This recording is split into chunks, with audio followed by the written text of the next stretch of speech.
Olá, hoje, domingo, dia 14 de novembro de 2021, véspera de feriado da Proclamação da República, e a minha oração é que o Senhor esteja olhando pelo nosso país, derramando das suas misericórdias, da sua cura, do seu amor sobre nós. Essa é a minha oração para você e sua família, que o amor de Deus seja o alimento para que vocês vivam sempre na vontade do Senhor, que é boa, perfeita e agradável. Vamos aos nossos avisos. Na próxima semana, na próxima quinta-feira, às 20 horas, nós temos nossa reunião de oração e estudo bíblico. Você já sabe como fazer. Entre em contato com Cláudio, com Márcia para participar. Da mesma forma, no próximo sábado, às 19 horas, estaremos juntos, a juventude reunida, e aí você pode entrar em contato comigo. Eu colocarei você online conosco. E ainda há tempo para que você participe, daqui a pouco, às 10h20, da nossa classe de casais. Se você entrar em contato comigo, poderemos nos ver ainda hoje na classe de casais. A classe funciona para os casais casados da igreja. E eu quero já começar a avisar que a partir de janeiro nós teremos de volta a nossa reunião da manhã. Então, em vez de soltar uma mensagem para vocês via YouTube, pela manhã ou no domingo pela manhã, estaremos juntos novamente, presencialmente. Conversaremos depois sobre isso. Damos continuidade à nossa fala sobre justiça e misericórdia na soberania de Deus. Somos todos iguais. Falei a semana passada, dentro do mesmo tema, baseado em Romanos capítulo 10, os versos 1 a 4. E daremos continuidade hoje. Venho falando, na primeira semana que eu falei sobre Romanos capítulo 9, nos versos 1 a 5, e aí na segunda semana, Romanos 9, 14 a 18, na terceira semana, Romanos 10, 1 a 4, na semana passada, e vamos dar continuidade hoje, Romanos 10, nos versos 4 a 8, repetirei o verso 4, para que entendamos o contexto. Porque o fim da lei é Cristo, para a justificação de todo o que crê. Moisés escreve desta forma a justiça que vem da lei. Presta atenção, a justiça que vem da lei. O homem que fizer essas coisas viverá por meio delas. Mas a justiça da lei, ou a justiça que vem pela fé, diz: não diga em seu coração: quem subirá aos céus? Isto é, para fazer Cristo descer. Ou quem descerá ao abismo? Isto é, para fazer Cristo subir dentre os mortos. Mas o que ela diz? A palavra está perto de você. Está em sua boca e em seu coração. Isto é a palavra da fé que estamos proclamando. Daremos continuidade a essa fala do apóstolo Paulo. Na realidade, ele vem sempre ratificando aquilo que ele fala acerca da diferença entre a lei e a graça. Nesse sentido, a justiça pela lei, a justiça pela graça ou pela fé. Então, eu quero dar início falando que a justiça através da lei exige esforço próprio. É assim que ele fala no verso 5. Vejam, Moisés descreve desta forma a justiça que vem da lei. O homem que fizer estas coisas viverá por meio delas. Ele está trazendo, usando de forma livremente, Levítico capítulo 18, no verso 5, que diz exatamente assim: obedeçam aos meus mandamentos, aos meus decretos e ordenanças, pois o homem que os pratica viverá por eles. Eu sou o Senhor. Então, dessa forma, ele nos traz claramente claramente que se alguém pudesse cumprir a lei, seria aceitável por Deus. Veja o que diz Lucas capítulo 10, nos versos 25 a 29. Lucas 10, 25 a 29. Certa ocasião, um perito na lei levantou-se para pôr Jesus à prova e lhe perguntou: Mestre, o que preciso fazer para herdar a vida eterna? O que está escrito na lei? Respondeu Jesus. Então, aquele homem traz diante do Senhor a fala do mandamento sobre amar a Deus, e aí Jesus responde no verso 26. Como você a lê? Né? Ele fala claramente sobre a lei, ou ele repete: ame o Senhor, o seu Deus, de todo o seu coração, de toda a sua alma, de todas as suas forças e de todo o seu entendimento, e ame o seu próximo como a si mesmo.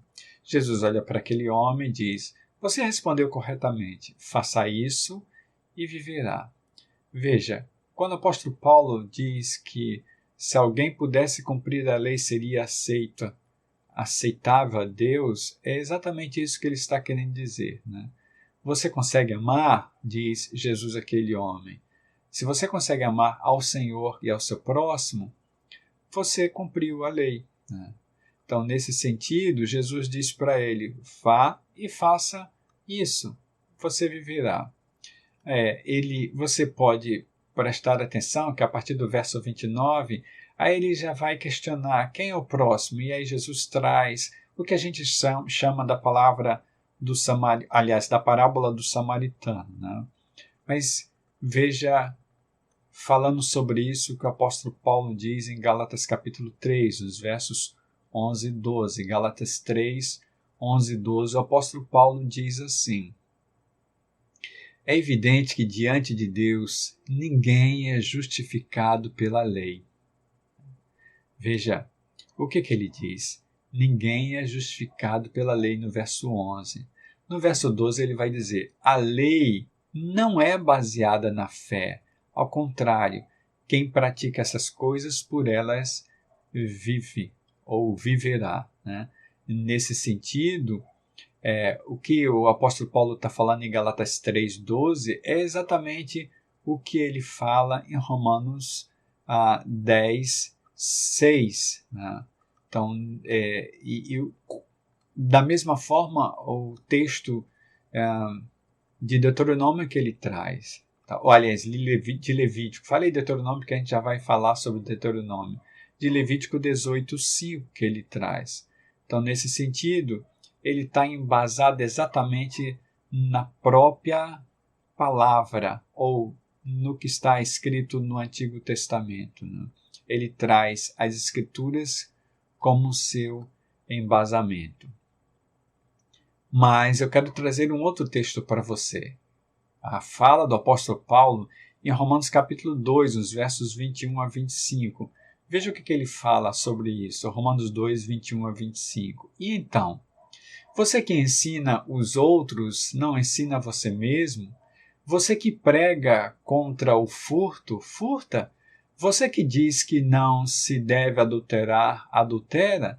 Você que detesta ídolos, rouba-lhes os templos? Você que se orgulha da lei, desonra a Deus, desobedecendo a lei? Pois como está escrito, o nome de Deus é blasfemado entre os gentios por causa de vocês. Continua o apóstolo Paulo. A circuncisão tem valor se você obedece à lei, mas se você desobedece à lei, a sua circuncisão já se tornou incircuncisão. O que ele vai falar, o que ele está falando é exatamente o que a gente tem conversado, né? E eu não vou detalhar esse texto porque nós vimos lá atrás sobre ele. Mas veja, se eu sou batizado e não vivo uma vida do Evangelho, esse meu batismo não é válido. Né? É o que o apóstolo Paulo está dizendo aqui. Se você fala que segue a lei, mas não segue, não consegue obedecer, né? Essa sua circuncisão não é circuncisão, já se transformou em incircuncisão. E eu quero trazer um texto de transição aqui, né? Um texto para transição para a nossa próxima reflexão. Mateus capítulo 6. Né? Você pode abrir que a gente vai caminhar um pouquinho dentro desse texto, que é um texto que nós usamos muito. Né? Eu queria refletir sobre ele dentro desse contexto que eu estou trazendo, né? Para que nós reflitamos na continuidade da mensagem. Veja, verso 25 de Mateus 6. Portanto, eu lhes digo, não se preocupem com suas próprias vidas quanto ao que comer ou beber, nem com seu próprio ou com seus próprios corpos quanto ao que vestir. Não é a vida mais importante do que a comida e o corpo mais importante do que a roupa? Veja o verso 27, quando Jesus Cristo diz: quem de vocês, por mais que se preocupe, pode acrescentar uma hora que seja a sua vida? É que eu quero trazer uma reflexão, né? Porque quem de nós pode acrescentar, né?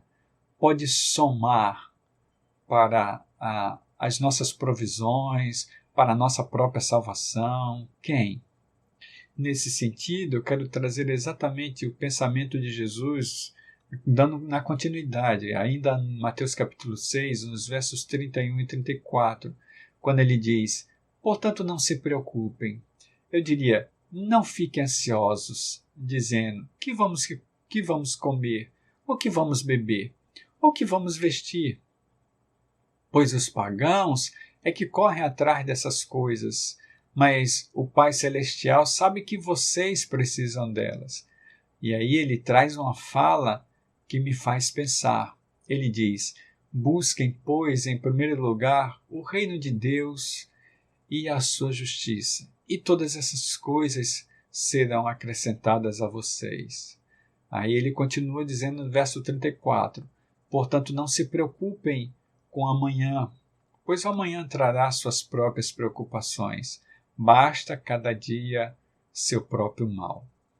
Então, nós não conseguimos acrescentar nada para nós. Nada em relação à provisão, nada em relação à salvação. E se nós começarmos a nos preocupar com isso, a ansiedade aumentará. E aí, palavra rápida sobre ansiedade. A ansiedade é uma resposta natural do nosso corpo a uma determinada situação. É um mecanismo de sobrevivência para lidar com situações difíceis em que entendemos estar em perigo e alimentamos essas expectativas em relação ao que está por vir. Ou seja, é uma ameaça para nós. Ela acaba nos colocando em um modo de defesa constante. O indivíduo ansioso é aquele que não consegue entender o que Deus quer para ele. Mas aqui eu não estou falando de ansiedade como um transtorno, né? Eu estou falando exatamente de ansiedade como a preocupação do dia a dia, que nós não conseguimos descansar, às vezes não conseguimos dormir com as preocupações, com aquilo que nos tira a calma e, de repente, tira a fé em Deus, naquilo que o Senhor pode nos promover. E aí, Hebreus capítulo 11, no verso 6, o escritor de Hebreus é claro quando diz que sem fé é impossível agradar a Deus. Isso nos ensina que a justiça, através da fé, não precisa de atos heróicos. Eu vou repetir, a justiça, através da fé, não precisa de atos heróicos. Por isso que Jesus Cristo diz, olha, descansem. Busquem primeiro o reino de Deus e a sua justiça e deixe que essas coisas sejam acrescentadas pelo seu Senhor, pelo seu Deus. É exatamente o que o apóstolo Paulo está trabalhando conosco, né? Veja o que ele diz a partir do verso 6. A gente está em Romanos capítulo 10, nos versos 6 a 8. Mas a justiça que vem da fé diz. Veja que ele coloca aqui como a justiça falando. A justiça da lei, a justiça da fé. A justiça que vem da fé diz. Não diga em seu coração: quem subirá aos céus? Isto é, para que Cristo, ou para fazer Cristo descer. Ou quem descerá ao abismo? Isto é, para fazer Cristo subir dentre os mortos. Mas o que diz? A palavra está perto de você, está em sua boca e em seu coração. Isto é, a palavra da fé que estamos proclamando. O apóstolo Paulo usa livremente o texto de Deuteronômio capítulo 30, nos versos 11 a 14, né? Que Moisés diz que, na realidade... Bom, eu vou repetir as palavras do Moisés para que nós não confundamos. Ele diz assim: o que hoje estou ordenando a vocês não é difícil fazer, nem está além do seu alcance. Não está lá em cima, no céu, de modo que vocês tenham que perguntar: quem subirá ao céu para trazê-lo e proclamá-lo a nós, a fim de que lhe obedeçamos? Nem está além do mar, de modo que vocês tenham que perguntar: quem atravessará o mar para trazê-lo e, voltando, proclamá-lo a nós, a fim de que lhe obedeçamos? Nada disso. A palavra está bem próxima de vocês, está em sua boca, em seu coração. Por isso vocês poderão obedecer. Paulo usa ou faz uso da fala do Moisés, Deuteronômio capítulo 30, nos versos 11 a 14, para apontar o Messias, o Salvador, o Cristo. Ele adapta essa fala do Moisés, né? Você não precisa se esforçar para subir aos céus para trazer Jesus. Ele já veio. Você não precisa descer ao abismo para ressuscitar Jesus ou chamá-lo dos mortos. Ele já ressuscitou. Você não precisa fazer malabarismos, esforço para que o Senhor o veja ou a veja, né? O Senhor já providenciou tudo que podia providenciar para que você fosse resgatado, fosse resgatada.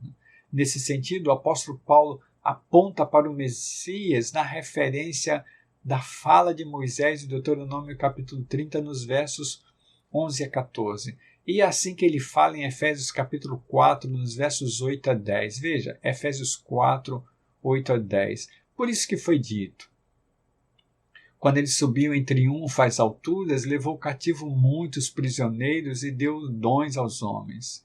No verso 9 ele diz assim: que significa ele subiu, senão que também descera às profundezas da terra? Aquele que desceu é o mesmo que subiu acima de todos os céus, a fim de encher todas as coisas. É ele, ou foi ele. Ele é o Messias, Jesus Cristo, o Deus conosco.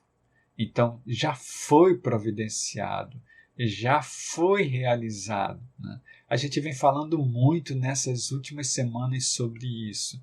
Você não precisa dar uma de herói se esforçando para conseguir aquilo que Deus já providenciou para você. A justiça que vem da fé não precisa de atos heróicos.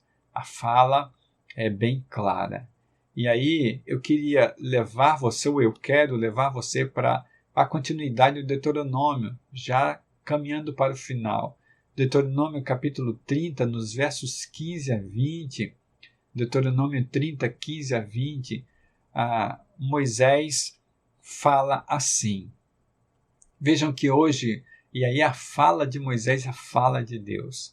Vejam que hoje ponho diante de vocês a vida e a prosperidade, ou morte e destruição. Veja o verso 16, quando ele diz: pois hoje ordeno a vocês que amem o Senhor, o seu Deus, andem nos seus caminhos e guardem os seus mandamentos, decretos e ordenanças. Então vocês terão vida e aumentarão em número, e o Senhor, o seu Deus, os abençoará na terra em quem vocês estão entrando para dela tomar posse. E no verso 17, aliás, nos versos 17 e 18, ele vai exatamente descrever o que acontecerá se não houver essa obediência. No verso 19, ele invoca os céus e a terra como testemunha das suas palavras diante do povo. E aí, no finalzinho do verso 19 e no verso 20, ele conclama o povo para obedecer-lhe. Vejam, se na fala de Jesus Cristo, em Mateus capítulo 7, nos versos 13 e 14, não resume essa fala de Moisés ou de Deus através de Moisés. Mateus 7, 13 e 14, Jesus diz: entrem pela porta estreita, pois larga é a porta e amplo o caminho que leva à perdição. E são muitos os que entram por ela. Como a estreita porta e apertado o caminho que leva à vida. São poucos os que a encontram. Vejam, entrem pela porta estreita. Essa é a fala de Jesus Cristo. Larga é a porta e amplo o caminho que leva à perdição. São muitos os que entram, muitos entram. Mas a porta estreita e apertada é um caminho que leva à vida. Poucos a encontrarão. Essa é a fala do apóstolo Paulo. Aliás, quero dizer, essa é a fala de Jesus Cristo, né? Reforçando a fala do apóstolo Paulo para nós. A justiça através da fé não precisa de atos heróicos. Os atos de salvação já foram realizados. A fala de Jesus corrobora com a fala do apóstolo Paulo. Veja Romanos capítulo 10, no verso 8, e aí eu quero dar um complemento exatamente na fala de Moisés em Deuteronômio 30, que eu não tinha trazido ainda Romanos, está no verso 10, capítulo 8, aliás, capítulo 10, verso 8, ele diz assim: mas o que ela diz? A palavra está perto de você, está em sua boca e em seu coração. Isto é, a palavra da fé que estamos proclamando. É a mesma fala, né, de Deuteronômio capítulo 30, verso 14, né, que o apóstolo Paulo usa livremente acerca de Jesus Cristo e da salvação em Cristo. A fala ou a palavra que está perto de você, está em sua boca, né, em seu coração, é a palavra que você crê. É a fala de Deus em Jesus Cristo que você crê. E o coração aqui é o órgão representante das suas emoções, da sua vontade, né, das suas decisões. Nesse sentido, o coração é o órgão vital. Cardia não é só o órgão que bombeia o sangue para que seu corpo tenha vida, mas também o órgão, né, que representa a sua decisão diante do Senhor, de dizer sim para Ele e viver a sua palavra. Né? Nesse sentido, a palavra aqui é rema, é palavra posta em prática, né?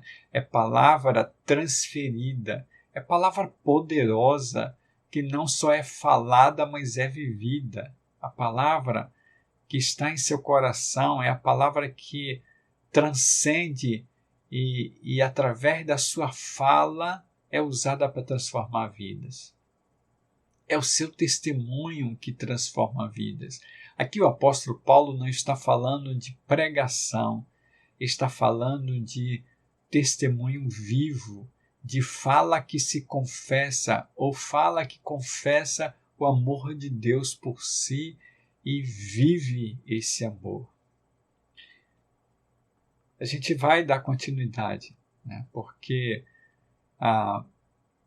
mais tarde, às 17 horas, estaremos presencialmente em nossa sede, e ao vivo pelo Instagram e pelo Facebook. Nossos canais do Instagram e do Facebook. Eu quero trazer como conclusão, ou quero concluir trazendo o nosso texto do ano, Romanos capítulo 5, verso 1. Quando o apóstolo Paulo diz: tendo sido, pois, justificados pela fé, temos paz com Deus por nosso Senhor Jesus Cristo. Essa paz é que é vivida e falada, testemunhada.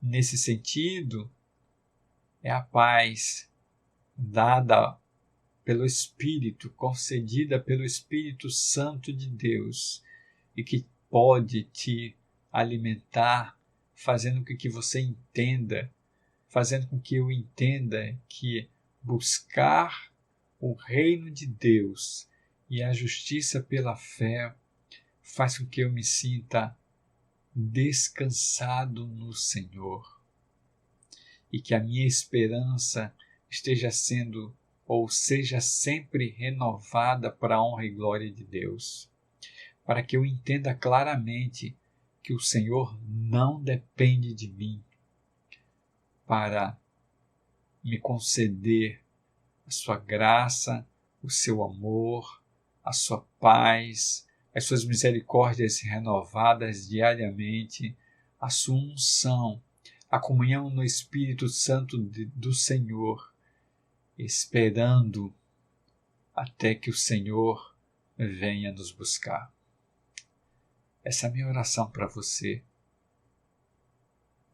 Claramente entenda que ou você segue aquilo que você acha que com seus próprios esforços vai lhe levar a Deus, ou você entende que a justiça pela fé não necessita de heroísmo, não necessita de esforço humano. Você não precisa subir aos céus para buscar Jesus, nem tanto procurá-lo no abismo, na cova. Ele já morreu, crucificado, derramou o sangue dele por você, mas a morte não o conseguiu segurar. Ele ressuscitou, ressurgiu ao terceiro dia. Ele passou um tempo com seus apóstolos, discípulos aqui na terra, os ensinando enquanto chegava o tempo do seu Espírito descer sobre a igreja. E ele subiu aos céus após isso. Está sentado à direita do seu Pai, esperando o momento certo para vir buscar aqueles que foram resgatados pelo seu Espírito. A minha oração é que você esteja nesse povo maravilhoso ou entre esse povo maravilhoso. Vamos orar? Pai, eu quero te agradecer, obrigado, Senhor, por nossa nação. Nação tão linda, nação abençoada pelo Senhor, mas ao mesmo tempo uma nação tão sofrida. E nesse momento onde nós oramos porque amanhã o Brasil comemora a proclamação da República. A minha oração é que o Senhor olhe para as famílias sofridas. O Senhor olhe para os mais pobres desse país, para os que sofrem porque não têm o que comer, geralmente não têm o que vestir, vivem pedindo às pessoas, vivem dependendo de muitos.